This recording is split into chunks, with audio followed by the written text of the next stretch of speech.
দর্শক আপনারা দেখতে পাচ্ছেন এখানে কত বড় বড় হলুদ গাছ হয়েছে এবং বস্তার ভিতরে কিন্তু যখন আমি হলুদ তুলবো তখন এক বস্তা হলুদ পাবো, অর্থাৎ 2 থেকে 3 কেজি হলুদ সর্বনিম্ন এক এক বস্তায় আশা করা যায় ইনশাল্লাহ। আপনারা দেখেন কত মোটা মোটা গাছ। শুধু দর্শক আসসালামু আলাইকুম। দর্শক আজ আমি আপনাদের দেখাবো বস্তার ভিতরে হলুদ কিভাবে চাষ করতে হয়। আপনারা এখানে দেখতে পাচ্ছেন কচুরিপানা পচা, এদিকে ছাই, 1 বছরের যে পুরাতন যে ছাই আছে সেই ছাই। এপাশে আপনারা দেখেন, এপাশে কিন্তু দোআঁশ মাটি। এই যে এটা কিন্তু দোআঁশ মাটি বা যার যে অঞ্চলে যে মাটি সেই মাটি কিন্তু সংগ্রহ করতে হবে। আর এদিকে গোবর, 1 বছরের পুরাতন যে গোবর আছে এই গোবর। এখন এটাকে সুন্দরভাবে মাটিতে মিক্স করতে হবে। আপনারা ভিডিওটা সম্পূর্ণ দেখেন, তাহলে দর্শক আপনারা নিজেরাও এরকম বড় বড় হলুদ গাছ চাষ করতে পারবেন এবং পরিত্যক্ত জায়গায়, একবারে পরিত্যক্ত জায়গায় কিন্তু যেখানে কোনো কাজে আসে না সেখানে কিন্তু আপনি হলুদ চাষ করতে পারবেন এবং বছরে যত হলুদ লাগে তত হলুদ কিন্তু আপনি উৎপাদন করতে পারবেন। আর এক এক বস্তায় হলুদে কিন্তু 3 থেকে 4 কেজিও পর্যন্ত আশা করা যায় ইনশাল্লাহ। যদি আপনারা আমার এই টিপসটি ফলো করেন তাহলে আপনারা এরকম হলুদ চাষ করতে পারবেন। দর্শক আপনারা দেখতে পাচ্ছেন এখন কিন্তু আমি এই দোআঁশ মাটিতে, আমাদের অঞ্চলে দোআঁশ মাটি, এই দোআঁশ মাটিতে কিন্তু ছাই মিশাচ্ছি। ছাই মিশালে কি হয়, এই মাটি কিন্তু আলগা থাকে। দর্শক আমি দেখতে পাচ্ছেন এখানে কিন্তু ছাই মিশানোর পরে এদিকে দেখেন এটা কিন্তু গোবর সার, শুকনো গোবর। এই গোবর সার শুকনোটা মিশাতে হয়, ভিজাটা মিশালে দর্শক একরকম পোকা আসে। এই পোকা কিন্তু এই শুকনো গোবর মিশালে আসে না। আর ভিজা গোবর মিশানো ভালো না, মিশাতে গেলে সমস্যা হয়, বিভিন্ন রকমের ঝামেলা হয়। এই জন্য শুকনো গোবর মিশাতে হয়। দর্শক আপনারা দেখেন এটা কিন্তু ভালোভাবে এই মাটিতে মিক্স করে নিতে হবে, একেবারে সুন্দর করে মিক্স করে নিতে হবে। মিক্স করার পরে আপনাদেরকে দেখাবো যে এই মাটিটা কত সুন্দর হয়ে যায়। দর্শক আপনারা দেখতে পাচ্ছেন এখানে কিন্তু এই ছাই আর এই গোবর মিক্স করলে মাটিটা একেবারে আলগা হয়ে যায়। আর সব সময় দর্শক মাটির নিচে যে সমস্ত ফসল হয় এই ফসলগুলো মাটি আলগা কিভাবে হবে সেটা কিন্তু নিজেদের লক্ষ্য রাখতে হবে। এই জন্য ছাই এবং বালি জাতীয় কিছু মিশালে এই মাটিটা সবসময় আলগা থাকে। এখানে দেখেন দর্শক আমার কিন্তু ছাই এবং গোবর মিশানো হয়ে গেছে। আপনারা ভাবছেন যে কচুরিপানা মিশাচ্ছি না কেন? দর্শক এই কচুরিপানা কিন্তু এর ভিতরে মিশানো কঠিন হয়ে যায়। এটা কিন্তু মিশানো যায় না অত সহজে। কচুরিপানা পচা কিন্তু দর্শক দলা দলা থাকে, এই মাটির ভিতরে মিক্স করা সম্ভব না। এই জন্য আমি বস্তার ভিতরে কিভাবে এটাকে স্থাপন করব সেটা আপনারা এই ভিডিওতেই দেখতে পারবেন। দর্শক ভিডিওটা মনোযোগ সহকারে দেখেন, তাহলে আপনারা অতি সহজেই কিন্তু বস্তার ভিতরে হলুদ চাষ করতে পারবেন। হলুদ, আদা যে কোনো জিনিস কিন্তু অতি সহজে চাষ করতে পারবেন এই টিপসটি ফলো করলে।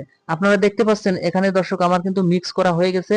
এখন আমি এই যে মাটি, এই মাটি কিন্তু বস্তার ভিতরে পুরবো। আপনারা দেখতে পাচ্ছেন এখানে কিন্তু সিমেন্টের বস্তা আমি সুন্দরভাবে এর ভিতরে পুরছি, সিমেন্টের বস্তার ভিতরে। এবার দেখেন দর্শক 3 ভাগের 1 ভাগ যখন মাটি পুরা হয়ে যাবে বস্তার ভিতরে, তখন এই যে কচুরিপানা, আপনারা দেখেন দর্শক এই কচুরিপানা কিন্তু এর ভিতরে এই যে সুন্দরভাবে এটাকে বিছিয়ে দিতে হবে 4 আঙ্গুল পরিমাণ।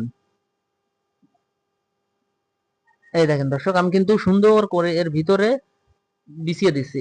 দর্শক জৈব সারের ভিতরে সব থেকে মনে করি যে এই কচুরিপানা পচাই সব থেকে সার বেশি এতে বা শক্তি বেশি।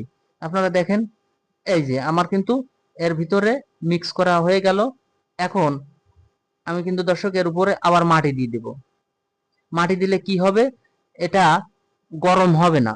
আর যদি আমি শুধুমাত্র কচুরিপানা ব্যবহার করি তাহলে কিন্তু দর্শক এর উপরে গরম হয়ে বীজটা নষ্ট হয়ে যেতে পারে। এই জন্য কচুরিপানা শুধুমাত্র ব্যবহার করছি না, মাটি কিছু কচুরিপানা দিয়ে এর ভিতরে পুরে দিচ্ছি। এই দেখেন দর্শক 4 আঙ্গুল পরিমাণ সর্বনিম্ন মাটি দিতে হবে কচুরিপানার উপরে। মাটি দিলে কি হবে, ওই কচুরিপানাটা কিন্তু এই মাটিতে নষ্ট করে দেবে এবং ওটা শক্তিতে পরিণত হয়ে যাবে। মাটিতে কিন্তু দর্শক কচুরিপানা খেয়ে ফেলে, খেয়ে তারপরে পরবর্তীতে ওটা সারে পরিণত হয়ে যায় আরো বেশি পরিমাণ। এখানে দেখেন দর্শক আমার কিন্তু পরবর্তীতে এর উপরে সর্বনিম্ন 4 আঙ্গুল পরিমাণ মাটি দিয়ে দিছি। এই দেখেন দর্শক, এখন এর উপরে কিন্তু আবারও আমি কচুরিপানা দিব। কারণ দ্বিতীয় ধাপ এই কারণে দিচ্ছি যে প্রথমে যখন গাছটা উঠবে তখন যে শিকড়টা ছাড়বে সেই শিকড়টা কিন্তু এই প্রথম স্তরের খাবার খাবে। অর্থাৎ প্রথম স্তরের যে কচুরিপানা পচা, এটা কিন্তু প্রথম শিকড় বেরোনোর সাথেই কিন্তু দর্শকেরা খাবে, এই গাছে শিকড়ে ধরবে, শক্তি ধরবে। পরবর্তীতে যখন বড় হয়ে যাবে তখন কিন্তু নিচের যে স্তর দেওয়া আছে সেই স্তরে শিকড় যাওয়ার পরে সেটা কিন্তু শক্তি ওখান থেকে ধরবে। এই কারণে দর্শক আমি 2 ধাপে এটা দিয়েছি। দর্শক আপনারা দেখতে পাচ্ছেন আমার কিন্তু বস্তা পুরা হয়ে গেল, একেবারে কিন্তু ফুলফিল পুড়ে দিলাম। এই দেখেন দর্শক, এটা কিন্তু একটু চেপে চেপে দিতে হবে। চাপি দেওয়ার পরে কিন্তু দর্শক আস্তে আস্তে কিন্তু এই মাটিটা আলগা আছে এটা কিন্তু বসে যায়। এখন দর্শক আমার এই সব কয়টা বস্তা কিন্তু পুরা হয়ে গেছে। আমি বিস্তারিত দেখাইনি, ভিডিওটা এমনি লম্বা হয়ে গেছে দর্শক। তারপরেও কিন্তু দর্শক আমি সম্পূর্ণটা দেখাইনি। এখানে দেখেন দর্শক, এই যে একটা একটা বস্তায় আমি কিন্তু 2টা করে হলুদ লাগাচ্ছি। এই দেখেন দর্শক আমার কিন্তু 2টা করে হলুদ লাগানো হয়ে গেছে। এই প্রতিটা বস্তায় কিন্তু লাগানো হয়ে গেছে। আমি সম্পূর্ণটা দেখাইনি, অল্প আপনাদের দেখাচ্ছি। এই যে এই দেখেন দর্শক, আমি কিন্তু এই বস্তার ভিতরে 2টা করে এরকম করে হলুদ লাগাচ্ছি। এই দেখেন এখানে কিন্তু প্রতিটা বস্তা এরকম ভাবে লাগানো আছে। এই যে কটা বস্তা আছে এখানে আশা করা যায় কয়েক মন হলুদ পাবো ইনশাল্লাহ। এই দেখেন দর্শক সব কটা বস্তায় কিন্তু আমার লাগানো হয়ে গেল। আপনারা চাইলে এরকম ভাবে বস্তার ভিতরে লাগাতে পারেন। দর্শক এর পরবর্তীতে এই গাছ যখন উঠবে তখন কিন্তু আমি রাসায়নিক সার দিব। এর ভিতরে কিন্তু কোনো রাসায়নিক সার দিইনি, সেটাও আমি আপনাদের এই ভিডিওর মাধ্যমে দেখানোর চেষ্টা করব। আপনারা ভিডিওটা সম্পূর্ণ দেখেন, স্কিপ করে দেখবেন না, তাহলে দর্শক আপনারা এরকম ভাবে হলুদ গাছ চাষ করতে পারবেন না। দর্শক আমি আপনাদেরকে 1.5 মাস পরে নিয়ে এলাম। আপনারা দেখতে পাচ্ছেন এর গোড়ায় কিন্তু আগাছা জন্মে গেছে। এর আগাছা গুলো উঠিয়ে ফেলছি। উঠিয়ে ফেলার পরে এর গোড়ায় কিন্তু রাসায়নিক সার দিব। আর রাসায়নিক সার দিলে গাছগুলো অনেক বড় হয়ে যাবে। আর এর নিচে হলুদ গুলো কিন্তু খুব সুন্দর হবে এবং বস্তা ভর্তি হলুদ হবে। দর্শক এখন আমি রাসায়নিক সারের গোড়ায় দিব। এখানে দেখতে পাচ্ছেন এই যে আমি কিন্তু পটাশ এখানে রাখছি কিছুটা, আর এদিকে এটা হলো ড্যাপ সার, আর কিছুটা ইউরিয়া এর ভিতরে দেব। দিয়ে ওর গোড়ায় কিন্তু অল্প পরিমাণ দিব, বেশি পরিমাণ দেওয়া যাবে না। বেশি পরিমাণ দিলে কিন্তু গাছ নষ্ট হয়ে যেতে পারে। এই দেখেন দর্শক, এই 3টা কিন্তু একসাথে আমি মিক্স করব। মিক্স করে এর গোড়ায় দিব। গোড়ায় দিলে দর্শক গাছটা অতি তাড়াতাড়ি বড় হবে এবং ফল আসবে। এখানে দেখতে পাচ্ছেন দর্শক এই যে ঢ্যাপ সার, এই ঢ্যাপ সারে কিন্তু গাছ গঠনতন্ত্র ভালো রাখে। ইউরিয়া পাতা বা খাদ্য বৃদ্ধি করে। আর পটাশ, পটাশ দর্শক গাছ শক্ত রাখে এবং গাছের যে সতেজতা এটা কিন্তু এই পটাশে ভালো করে আর কি খাদ্য উৎপাদনের মাধ্যমে গাছের সতেজ রাখে। দর্শক এখন কিন্তু আমি এই গাছের গোড়ায় দিব। আপনারা দেখতে পাচ্ছেন এখানে কিন্তু মিক্স করা হয়ে গেছে একসাথে। এবার এই দেখেন দর্শক এর গোড়া দিয়ে কিন্তু আমি ছিটিয়ে দিচ্ছি। আপনারা দেখতে পাচ্ছেন এই বস্তার সাইড দিয়ে কিন্তু সব ছিটিয়ে দিচ্ছে। এই দেখেন দর্শক গাছ কতগুলো গাছ হয়েছে আপনারা দেখেন বস্তার ভিতরে। এই এক একটা গাছে কিন্তু অনেক হলুদ হবে আশা করা যায় ইনশাল্লাহ। এই দেখেন দর্শক এখন আমার করণীয় হলো এই যে সার ছিটিয়ে দিয়েছি, এই সার কিন্তু মাটির নিচেই দিতে হবে। এই দেখেন দর্শক এই মাটির নিচেই আলতো ভাবে এই কাঁচি দিয়ে আমি মাটির নিচে দিচ্ছে। আস্তে আস্তে এর ভিতরে খুঁজছি, বেশি খোঁচা যাবে না। বেশি খুঁজলে কিন্তু দর্শক এর শিকড় কেটে যাবে। শিকড় কেটে গেলে গাছটা দুর্বল হয়ে যাবে। এই জন্য আলতো ভাবে খুঁজে মাটির নিচে দিতে হবে। কারণ এই সামনে বর্ষার মৌসুম, এই বর্ষার মৌসুমে যেন বর্ষায় বা বৃষ্টি এসে এর মাটিটা ধুয়ে না নিয়ে যায়, এই জন্য আলতো ভাবে খুঁজে এর নিচে দিতে হবে। দর্শক এখন কিন্তু এই যে এরকম ভাবে খুঁজে দিলে গাছটা অতি তাড়াতাড়ি বেড়ে যাবে। আর এখানে দেখেন এর গোড়ায় দিয়ে কিন্তু আবারও নতুন করে চারা গজাচ্ছে। এই দেখেন এই একটা একটা অনেকগুলো চারা এই গোড়া দিয়ে আবার গজাচ্ছে। এইগুলো গাছ যত বাড়বে ততই কিন্তু ফল বা এর নিচে যে হলুদ, এই হলুদ বৃদ্ধি পাবে। আপনারা দেখতে পাচ্ছেন দর্শক, আপনাদেরকে 3 মাস পরে নিয়ে এলাম। এখন দেখেন এই আষাঢ় মাস, এখন আমার মাথার উপরে উঠে গেছে গাছ। এখানে দেখেন দর্শক কত মোটা এই গাছগুলো, আপনারা দেখেন বস্তার ভিতরে। এই দেখেন, এখানে দেখেন গাছ কত মোটা মোটা হয়েছে এর নিচে দিয়ে।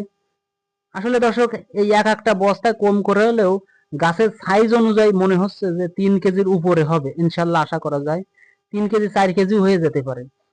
এত বড় বড় গাছ। এদিকে দেখেন দর্শক, এই যে ছোট ছোট গাছ আরো উঠছে। এই গাছগুলো যখন ভর্তি হয়ে যাবে তখন কিন্তু দর্শক 3 থেকে 4 কেজি আশা করা যায়। আর এই বস্তার ভিতরে আপনারা দেখেন দর্শক, এই বস্তার ভিতরে সম্পূর্ণটা মাটি কিন্তু ফাটিয়ে উপরের দিকে ঠেলে উঠছে, মাটিটা ফাটল ধরেছে, কারণ এর নিচেই এখন কিন্তু হলুদ এসে গেছে। আর গাছ দেখেন দর্শক কত মোটা। আপনারা চাইলে বস্তায় হলুদ চাষ করে সংসারে বা আপনার পরিবারে যতটা হলুদ লাগবে ততটাই কিন্তু এই বস্তার মাধ্যমে চাষ করে আপনারা পরিবারের চাহিদা মিটাতে পারেন।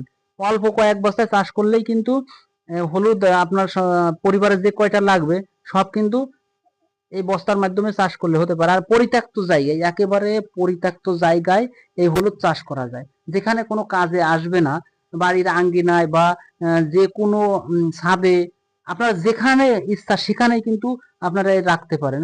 আর এই বস্তা যে কোনো স্থানে সরিয়ে নিয়ে এটা রাখা যায়, কোনো সমস্যা হয় না।